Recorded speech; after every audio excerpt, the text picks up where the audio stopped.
Once upon a time, there was a man named Jason. He was constantly bombarded by negative thoughts that told him he was worthless, hopeless, and doomed. He had no confidence, no motivation, and no joy. He isolated himself from others, afraid of being rejected or criticized. He blamed himself for everything that went wrong in his life and saw no way out of his misery. One day, he heard about an ancient monastery where monks dedicated their lives to spiritual practice and enlightenment. Among them, there was a wise and gentle monk named Anand. His serene presence and boundless wisdom made him a mentor for those struggling with negative thoughts and emotions. Jason visited the monastery and the monk named Anand. Jason's face burdened with worry. "Greetings, Anand," Jason began. "I find it challenging to quiet my mind. Negative thoughts often cloud my inner peace. I'm constantly plagued by negative thoughts that make me unhappy and restless. How can I overcome them?" Anand smiled compassionately and gestured for Jason to follow him. They walked through the monastery's beautiful garden where colorful flowers swayed in the breeze and gentle rustling of leaves created a soothing melody. Anand said, "Jason, just as we tend to this garden, we must also tend to the garden of our mind.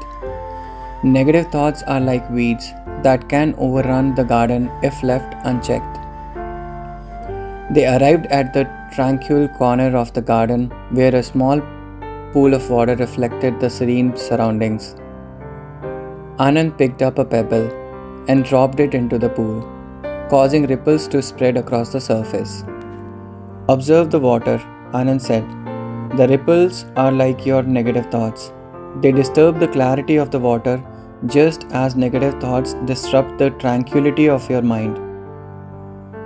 Jason nodded, understanding the analogy. "Now," Anand continued, "watch as the ripples gradually fade away, returning the water to its peaceful state. Similarly, the waves of negative thoughts can be calmed through mindfulness and practice. The mind is like a monkey, jumping from one branch to another, never staying still. It is natural for it to produce thoughts, both positive and negative. The problem is not the thoughts themselves, but how you relate to them. You identify with your thoughts as if they are who you are. You believe them, react to them, and suffer from them. But they are not you. They are just like passing clouds in the sky or waves in the ocean. They come and go without affecting your true nature." "Then how can I free myself from them?" Jason asked. "The key is to observe them with detachment and awareness," the monk said. "Negative thoughts are a natural part of human experience. Do not judge them, resist them, or follow them. By practicing mindfulness, you can observe them without becoming entangled. Just watch them as they arise and pass away, without getting involved, just as the ripples in the water fade away. This way, you will not be disturbed by them and they will lose their power over you." "I see," Jason said. "But how can I practice this?" Anand said, "There is a simple technique that can help you. It is called mindfulness meditation. It involves focusing your attention on your breath, and whenever your mind wanders to other thoughts, gently bringing it back to the breath.